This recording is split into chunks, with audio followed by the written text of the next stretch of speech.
Het is donderdag 19 maart 2026 en we zijn in Amsterdam. Op de treinaanwijzer staat iets nieuws. Om 8:34 zal hier de allereerste trein van de nieuwe vervoerder Go Volta vertrekken richting Berlijn.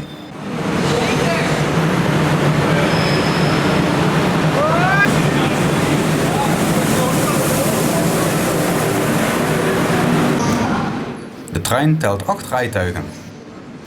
De rijtuigen van het type I10 zijn afkomstig van de NMBS, de Belgische spoorwegen. De rijtuigen zijn in een nieuwe frisse kleur gestoken. De oplettende reiziger ziet echter op de uiteindes van de rijtuigen nog steeds de originele NMBS-kleurstelling.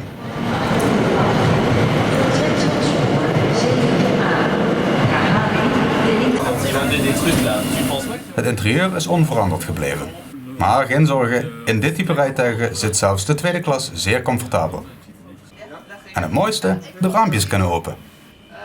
Bij elkaar €100 heen en terug met z'n tweeën. De trekkracht is een oud bekende van de Nederlandse spoorwegen. Tot Bad Bentheim zal deze locomotief voor de trein blijven. In Bad Bentheim zal de lok worden gewisseld voor een Vectron.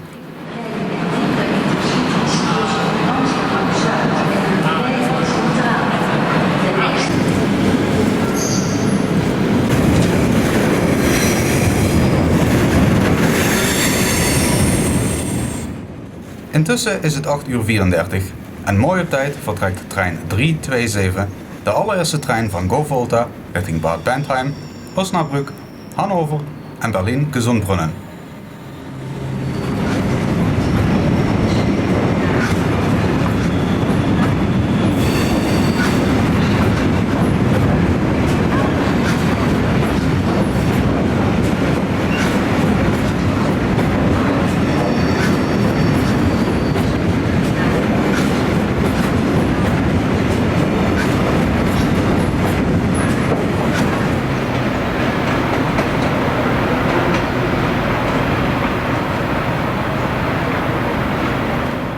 Bedankt voor het kijken en abonneer voor meer.